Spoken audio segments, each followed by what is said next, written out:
Hello guys, स्वागत है आप सबका। बहुत बड़ी खबर निकल कर आ रही है। जैसे कि हमने बात की थी कि अमेरिका से अगर बात करें कि अमेरिका के शीर्ष अभियोजक ने भारतीय उद्योगपति गौतम अदानी के आपराधिक मामले को रद्द करने के न्याय विभाग के फैसले पर कोई आपत्ति नहीं जताई। तो इसको जो है एक पॉजिटिव खबर मान सकते हैं, ऐसा मुझे लग रहा है। पूरी वीडियो ज़रूर देखें, तभी आपको पता लगेगा सोमवार को स्टॉक के ऊपर क्या रिएक्शन रह सकते हैं। उसके ऊपर हम एक एक स्टॉक के ऊपर डिटेल में चर्चा करेंगे।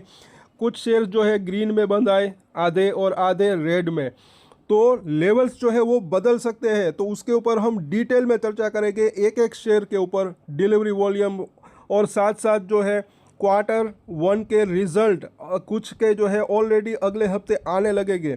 तो उसके ऊपर भी चर्चा करेंगे कि रिजल्ट कैसे रह सकते हैं। पहले इस खबर को देख लेते हैं, इसको अच्छे से समझिए पहले। कि ब्रुकलिन के शीर्ष संघीय अभियोजक ने कहा कि उनके पास भारतीय अरबपति गौतम अदानी के खिलाफ अभियोजन को छोड़ने के अमेरिकी न्याय विभाग के फैसले पर विवाद करने का कोई आधार नहीं है। तो इस खबर को कैसे रह सकते हैं। पहले तो जो है ये यहाँ पर अच्छी तो न्यूज़ दिख रही है, इसको मुझे ऐसा लग रहा है कि न्यूट्रल टू पॉजिटिव मान सकते हैं। क्यों, वो आपको हम बता दें। यहाँ पर अगर देखें, उसके ऊपर एनालिसिस करें, तो इन्होंने कहा क्या। पहले तो ये विवाद करने का जो है इनके पास कोई आधार नहीं है, ये कहा। लेकिन यहाँ पर जो है उन्होंने ये कहने से परहेज़ किया मतलब कि इस बारे में कुछ बात नहीं की, परहेज़ किया कि क्या वे धोखाधड़ी और रिश्वतखोरी के मामले को खारिज करने से सहमत है। मतलब कि अगर साथ साथ ये भी बोल देते कि जो है इस मामले को खारिज करने में सहमत है, तो जो है एक अच्छा खासा पॉजिटिव रह सकता था। लेकिन अभी इसने क्या किया कि इस मामले में मतलब कि वो कुछ नहीं बोले। ऐसा भी नहीं बोले कि जो है वो सहमत नहीं है, ऐसा भी नहीं बोले, और ना ही ये बोले कि सहमत है। इसको जो है मुझे ऐसा लग रहा है कि एक न्यूट्रल टू पॉजिटिव कह सकते हैं। मतलब कि अच्छी बात यहाँ पर क्या दिख रही है कि कोई नेगेटिव खबर तो नहीं आई, कि शेयर के अंदर जो है अभी गिरावट की संभावना कम दिख रही है। अगर कुछ नेगेटिव खबर आती, अगर ये आपत्ति जता देते, तो फिर से मामला उलझ सकता था। लेकिन इन्होंने ये नहीं कहा।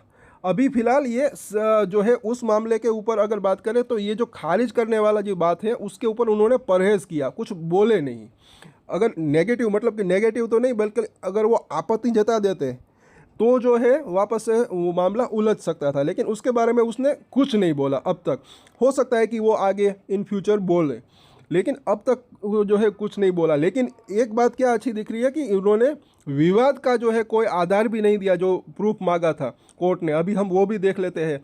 और उसके ऊपर उसने कहा कि कोई आपत्ति की अगर बात करें, तो उसके बारे में उसने बता दिया यहाँ पर कि विवाद करने के लिए वो तैयार, मतलब कि जो है यहाँ पर जैसे कि आप बात करें कि कोई आपत्ति मतलब कि उन्होंने नहीं जताई। और अब आगे इसको देखें, थोड़ा सा और समझें, तो शुक्रवार को मामले की देखरेख कर रहे न्यायाधीश को लिखे एक पत्र में किन्होंने कहा, ये पत्र किसने लिखा, इन्होंने अमेरिकी अटॉर्नी जोसेफ नोसेला, इनको कोर्ट ने कहा था कि ये मतलब कि बात करने को।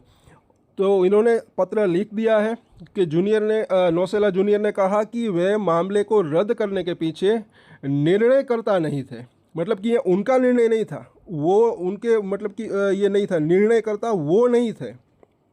और उनके पास ये मानने का कोई आधार नहीं था कि पर्यवेक्षक यानी कि सुपरवाइज़र ट्रेंट मैक्टोर जो है, वो जो न्याय विभाग के एक शीर्ष अधिकारी है, ये ट्रेंट मैक्टोर, उनका और द्वारा जो है द्वारा बताए गए कारण बर्खास्तगी के वास्तविक आधार नहीं थे, जो प्रूफ मांगा था कोर्ट ने कि अगर कुछ आपको उसके बारे में क्या है।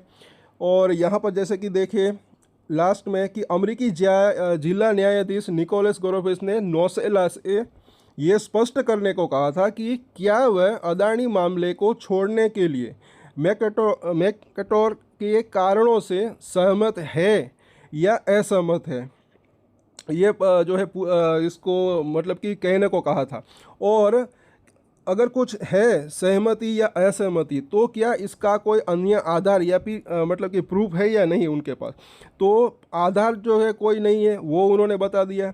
अब ये सहमत है या असहमत, उसके ऊपर उन्होंने कुछ नहीं बोला, और हालांकि कोई आपत्ति भी नहीं जताई। तो ये चीज़ पॉजिटिव यहाँ पर दिख रही है। और नौसेना के कार्यालय ने टिप्पणी के अनुरोध पर तत्काल जो है कोई प्रतिक्रिया नहीं दी। तो ये इसकी जो है पूरी रिपोर्ट है। तो ओवरऑल यहाँ पर क्या दिख रहा है, जैसे कि वीडियो की शुरुआत में हमने बात की, बीच में भी बात की, कि इसको न्यूट्रल टू पॉजिटिव मान सकते हैं, क्योंकि एटलीस्ट जो है मुझे क्या यहाँ पर लग रहा है कि नेगेटिव तो नहीं है एटलीस्ट, और कोई आपत्ति जो है नहीं जताई, तो इसको पॉजिटिव ही मान सकते हैं, ऐसा मुझे लग रहा है। तो स्टॉक के अंदर या तो जो है न्यूट्रल इफेक्ट सोमवार को पड़ सकता है, या मतलब कि मार्केट के अंदर तेज़ी आती है तो थोड़ी बहुत जो है तेज़ी की संभावना रह सकती है, या फिर थोड़ा सा कंसोलिडेशन रह सकता है, उठापटक जैसी 1 से 2% ऊपर नीचे, या फिर जो है अगर, और क्योंकि अभी वहाँ पर जो है उनका टाइम, यूएस का टाइम क्या है कि थोड़ा सा पीछे है हमसे, तो आज अगर कुछ और इसके ऊपर अपडेट आती है या फिर ये केस खारिज हो जाता है, तो एक अच्छी तेज़ी की संभावना रह सकती है। तो सभी शेयरों के ऊपर हम चर्चा करेंगे। फिलहाल जो है अब ये देखना बनता है कि क्या आज वहाँ पर छुट्टी रहती है या नहीं, क्योंकि सैटरडे संडे का दिन है। ये खबर जो है कल मतलब कि वहाँ पर जो है फ्राइडे होगा रात को, क्योंकि वो टाइम हमसे पीछे है फ्राइडे की अगर बात करें। लेकिन ये खबर मार्केट बंद होने के बाद आई है, तो अब इसका रिएक्शन देखने को मिल सकता है। जैसे कि, लेकिन अगर ये सहमत असहमत उसके ऊपर कुछ बोल देते तो ज़्यादा बेहतर रह सकता था। मतलब कि अगर ये ठीक है चलो हम सहमत है इस तरीके से बोल देते तब की बात है, लेकिन उन्होंने उस बारे में कुछ भी नहीं बोला, तो थोड़ा सा मामला मतलब, लेकिन वो असहमत है ऐसा बोल देते तो उलझ सकता था, लेकिन वो भी नहीं बोला उसने, लेकिन आपत्ति नहीं जताई। तो ये चीज़ यहाँ पर अच्छी दिख रही है, एटलीस्ट नेगेटिव नहीं दिख रहा है। तो ये चीज़ मुझे ऐसा लग रहा है कि ओवरऑल अगर बात करें तो कहीं ना कहीं ऐसा लग रहा है कि अदानी का अगर केस की अगर बात करें तो अदानी का पलड़ा वापस से अभी भी जो है भारी होता हुआ दिख रहा है, और ये केस जो है खारिज करने की संभावना जो है मुझे ऐसा लग रहा है कि जो है अब बढ़ गई है। तो जल्दी या तो जो है वो फैसला आने की संभावना रह सकती है। अब सोमवार को भी हम देखेंगे, अगर कुछ और न्यूज़ आई तो उसके ऊपर तो हम बात करेंगे, और हमारी जो आपकी नोटिफिकेशन बेल ऑन कर ले, सभी शेयरों के ऊपर भी चर्चा करेंगे। साथ साथ स्टॉक मार्केट के ऊपर जो है हम एक वीडियो लाएंगे, और कई वीडियो लाएंगे, तो वो वीडियो ज़रूर देखिएगा, काफ़ी काम की वो वीडियो है, और अपने दोस्तों के साथ शेयर ज़रूर करिएगा। और इस वीडियो में इतना ही। अगर अच्छा लगा तो लाइक शेयर सब्सक्राइब करें। आपके कोई भी सवाल है तो नीचे कमेंट ज़रूर करें। नेक्स्ट वीडियो के अंदर जो है हम उसके ऊपर बात करने की कोशिश करेंगे। और एक स्टैंडर्ड डिस्क्लेमर जो कि मैं हमेशा देता हूँ, अब कोई भी ट्रेड ले उससे पहले अपनी रिसर्च करें, अपने फाइनेंशियल एडवाइजर की सलाह ले, उसके बाद ही कोई डिसीजन ले, और डिसीजन ले तो उसकी जिम्मेदारी मेच्योरिटी के साथ खुद ही ले। ये वीडियो मैंने एजुकेशन पर्पज़ के लिए बनाई, मेरी तरफ से कोई भी बाय या सेल की रिकमेंडेशन नहीं है। Thank you.